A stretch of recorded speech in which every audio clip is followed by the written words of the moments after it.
Hello বন্ধুরা, তোমরা সবাই কেরম আছো? আশা করি তোমরা সবাই ভালো আছো, আমিও ভালো আছি। তো সরস্বতীর আড্ডায় তোমাদের অনেক স্বাগত। তো আজকে তো বাবার লোকনাথের পুজো। তো তোমরা কে কীরকমভাবে পুজো করো দেখো। আমাদের তো আমার বোন একটা চাকলা থেকে বাবার মূর্তি এনে দিয়েছিল ছোট, তো সেই মূর্তিকেই আমরা পুজো করি বাবা লোকনাথকে। তো খুব একটা বড়সড় করে করি না, যেরকম রোজগারের পুজো হয় ওরকমই করি। তো আজকের দিনে একটু বাবাকে মালা ঠালা পরিয়ে একটুখানি পুজো হয়। তো ছেলে পুজো করছে, তো চলো তোমাদের দেখাই। ছেলে পুজো করছে, বাজার করে নিয়ে এলো। তো এই দেখো আমার বাবা লোকনাথ, দেখেছো? এই যে ছেলে পুজো করেছে মা কালী। আমার তো ছোট্ট ঘর, তাই এক জায়গায় সবাই আছে, কিছু করার নেই। মা যেদিন ঘর দেবে, বাবা লোকনাথ যেদিন আমার নিজের বাড়ি দেবে, আমার মনে অনেক ইচ্ছা, জানি না সেই ইচ্ছা কবে পূর্ণ করবে।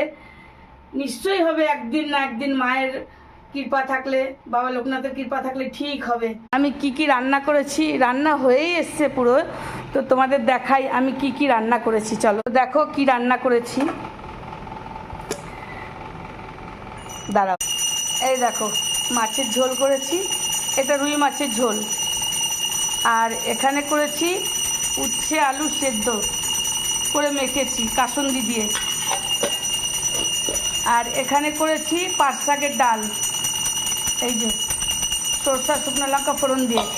আর ওইখানে পেঁয়াজ রেডি রেখেছি। আর এখানে এই যে মাছের ডিম, এটা এখন ওই যে পেঁয়াজ দিয়ে ভাজা করব মাছের ডিম। দেখি আর কিছু রান্না করব না, অনেক বেলা হয়ে গেছে। আর রোদের অবস্থা দেখেছো কত রোদ উঠেছে, প্রচণ্ড রোদ্দুর বন্ধুরা, এত রোদ্দুর যে কি বলবো। আর গরম হাওয়া দিচ্ছে, গরম হাওয়া। তো বাবুর পুজো হয়ে গেছে।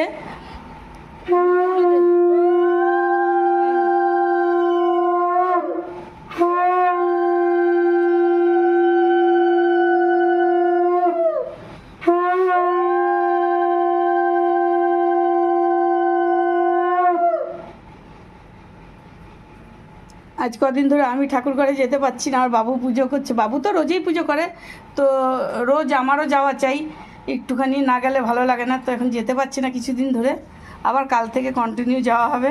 মাকে কত সুন্দর লাগছে, বাবা লোকনাথকেও ভালো লাগছে। ওই যে আমার গুরুদেব, আমার অনেক ছোট আসন, ঠাকুর ঘরটাও খুব ছোট। তো ঠিক আছে বন্ধুরা, ভালো থেকো, সঙ্গে থেকো, সবসময় ভালো থেকো।